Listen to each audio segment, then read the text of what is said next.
லூக்கா 6:47 இப்படியாக சொல்லுகிறது, என்னிடத்தில் வந்து என் வார்த்தைகளை கேட்டு அவைகளின்படி செய்கிறவன் யாருக்கு ஒப்பாயிருக்கிறான் என்று உங்களுக்கு காண்பிப்பேன். ஆழமாய் தோண்டி கற்பாறையின் மேல் அஸ்திபாரம் போட்டு வீடு கட்டுகிற மனுஷனுக்கு ஒப்பாயிருக்கிறான். பெரு வெள்ளம் வந்து நீரோட்டம் அந்த வீட்டின் மேல் மோதியும் அதை அசைக்க கூடாமல் போயிற்று. ஏனென்றால் அது கண்மலையின் மேல் அஸ்திபாரம் போடப்பட்டு இருந்தது. ஏனென்றால் அவ்வீடு கண் மலையின் மேல் அஸ்திபாரம் போடப்பட்டிருந்தது. வீடு கட்டுகிறவர்கள் ஒரு சிலருக்கு என்ன செய்வாங்க, அடியில வானம் தோண்டி பாறையின் மேல போடுவாங்க, பாறை வருவ போடுவாங்க. ஆனா ஒரு சில இடத்துல பாறை ஈஸியா மேலேயே நிற்கும், மேலேயே இருக்கும், அது மேல போடுவாங்க. ஆனா இந்த இப்படிப்பட்டதான மலைகள் பக்கத்துல மலைகள் மேல கட்டுறவங்க எப்படி கட்டுவாங்க, மலை மேல கட்டுவாங்க. அது ரொம்ப ஸ்ட்ராங்கா இருக்கும். எவ்வளவு பெரிய ஒரு நிலநடுக்கம் வந்தாலும் என்ன செய்யாது, அந்த வீடு அசையாது. பெரிய வெள்ளம் வந்தாலும் அந்த வீடை சுத்தி இருந்தாலும் அது சுத்தி அரிக்காது, கீழே அவ்வளவு சீக்கிரம் அது அசைக்கப்படாது, விழாது. ஏன் அப்படின்னா அது கண்மலையாகிய மலையின் மேல் அஸ்திபாரம் போடப்பட்டு இருக்கிறது. அதுபோல நம்மளுடைய இந்த ஓட்டத்திலே, கிறிஸ்தவ ஓட்டத்திலே, அல்லது ஏதோ ஒரு எல்லாருக்கும் ஒரு ஓட்டம் இருக்கு, எல்லாருக்கும் ஒரு பயணம் இருக்கு. அந்த பயணத்துல, அந்த ஓட்டத்துல நிறைய போராட்டங்கள் வரும், பிரச்சனைகள் வரும். நம்மளுடைய வாழ்க்கையை அசைந்து போகிற அளவுக்கு வரும். பாடுகள் வரும், பலவீனங்கள் வரும், நோய் வரும், கடன் பிரச்சனை வரும், அவமானங்கள் வரும். எதிர்பாராத ஒரு நம்ம வாழ்க்கையை புரட்டி போடுற மாதிரி வரும். ஆனா அப்படிப்பட்ட சூழ்நிலையில நம்முடைய விசுவாசம் எப்படி இருக்கு? விசுவாசமானது நம்பப்புள்ள உறுதியும் காணப்படாத நிச்சயமா இருக்கிறது. நம்மோடு கூட இருக்கிறவர் நம்ம கூட இருக்காருங்கிற ஒரு உணர்வோடு கூட நம்ம வாழ்க்கை இருக்கா, இல்ல நம்ம அசைஞ்சு போறோமா? இந்த காக்கா பாத்தீங்கன்னா என்ன செய்யும், ரொம்ப கஷ்டப்பட்டு ஒரு மரத்துல இருந்து ஒரு மரத்துக்கு போறதுக்கு ஒரு முயற்சி பண்ணும், ஒரு இடத்துல இருந்து வரும். ஆனா கழுகு பாத்தீங்கன்னா ரொம்ப ஹைட்ல பறக்கும், அது எப்படி கம்பீரமா பறக்கும், ஒரு தடவை ரெக்கை அடிக்கும், ஆனா என்ன செய்யும், தைரியமா போகும். நம்மளுடைய அந்த மனநிலை எப்படி இருக்கு? எப்ப மகிழ்ச்சியின் போது, ஆசீர்வாதத்தின் போது அல்ல, பலவீனத்தின் போது, பாடுகளின் போது, ஒரு கடன் பிரச்சனையின் போது நம்மளுடைய அந்த நிலைமை எப்படி இருக்கு? நம்முடைய வார்த்தை நிலைமை எப்படி, நம்முடைய பார்வை எப்படி, நம்முடைய செயல்கள் எப்படி இருக்கு? மற்றவர்களிடத்தில் நம்ம எப்படி அந்த நம்மளுடைய கஷ்டத்தின் மத்தியில மற்றவங்ககிட்ட நம்ம எப்படி பேசுறோம் அப்படிங்கிறத நம்ம நினைச்சு பார்க்கணும். இந்த வசனம் என்ன சொல்லுது அப்படின்னா, லூக்கா 6:48 பெரும் வெள்ளம் வந்தும் நீரோட்டம் மோதியும் அந்த வீடு அதை அசைக்க கூடாமல் போயிற்று. காரணம், அந்த வீடு கண் மலையின் மேல் அஸ்திபாரம் போடப்பட்டு இருந்தது. இதை கேட்டுக்கொண்டு இருக்கிற என் அன்பு ஆத்துமாவை, நம்மளுடைய நங்கூரமானது, நம்மளுடைய அடித்தளமானது, நம்முடைய விசுவாசமானது கண்மலையாகி கிறிஸ்துவின் மேல் இருக்கும்போது மெய்யாகவே நாம் ஒரு பெரிய நம்பிக்கையுடையவர்களாக இருப்போம். எப்பேற்பட்ட போராட்டம் பிரச்சனை வந்தாலும் நாம் அதை அசையாது, நம்முடைய இருதயம் அதை ஏற்றுக்கொள்ளாது, நம்முடைய சிந்தனை அங்கே போகாது. காரணம், நம்மோடு கூட இருக்கிறவர் அவர் பெரியவர். அவர் யாக்கோபை பார்க்கலும் பெரியவர், அவர் யோனாவிலும் பெரியவர், அவர் ஆபிரகாமிலும் பெரியவர். ஆம், அவர் நம்முடைய பிரச்சனைகளை காட்டிலும் அவர் பெரியவராய் இருக்கிறார். ஆம், இன்னும் அதிகமாய் நாம் அவரை விசுவாசிப்போம், அவரை உணர்ந்து கொள்வோம். அவர் நம்மோடு கூட இருக்கிறார் என்று எப்பொழுதும் நாம் மற்றவர்களுக்கு சாட்சியின் மூலம் வெளிப்படுத்தும். கர்த்தர் நம்மை ஆசீர்வதிப்பார். ஆமென்.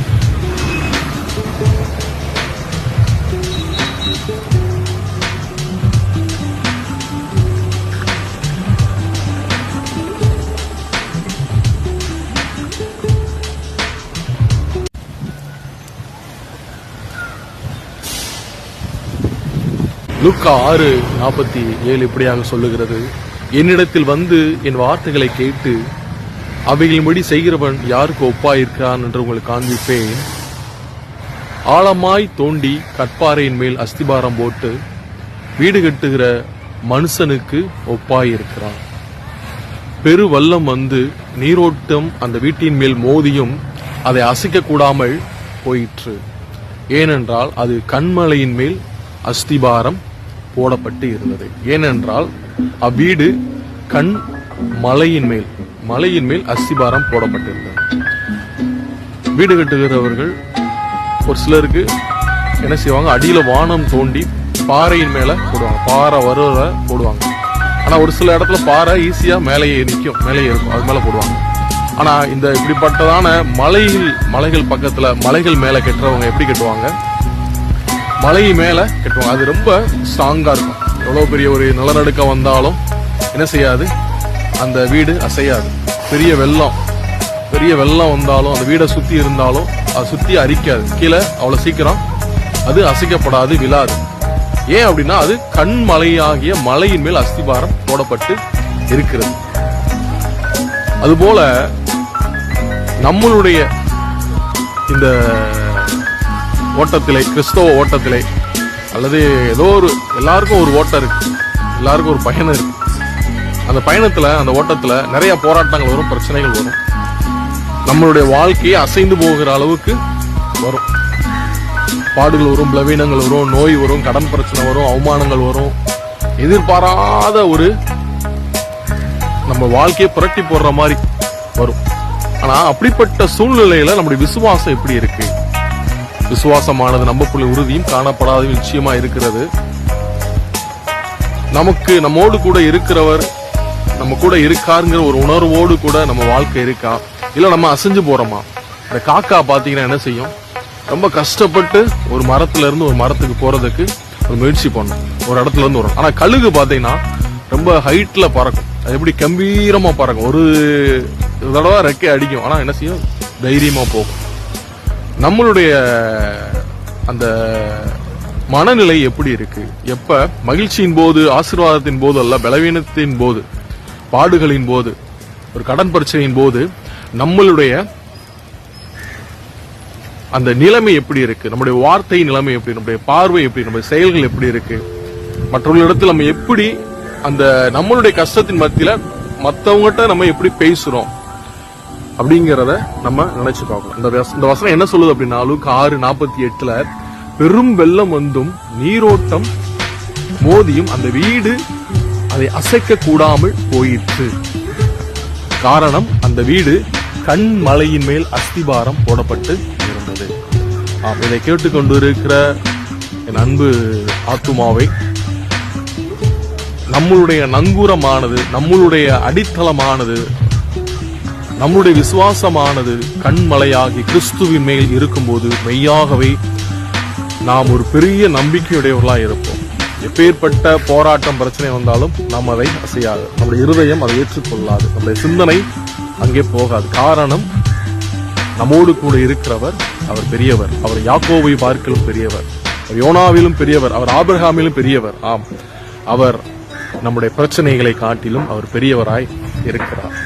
ஆம், இன்னும் அதிகமாய் நாம் அவரை விசுவாசிப்போம், அவரை உணர்ந்து கொள்வோம்.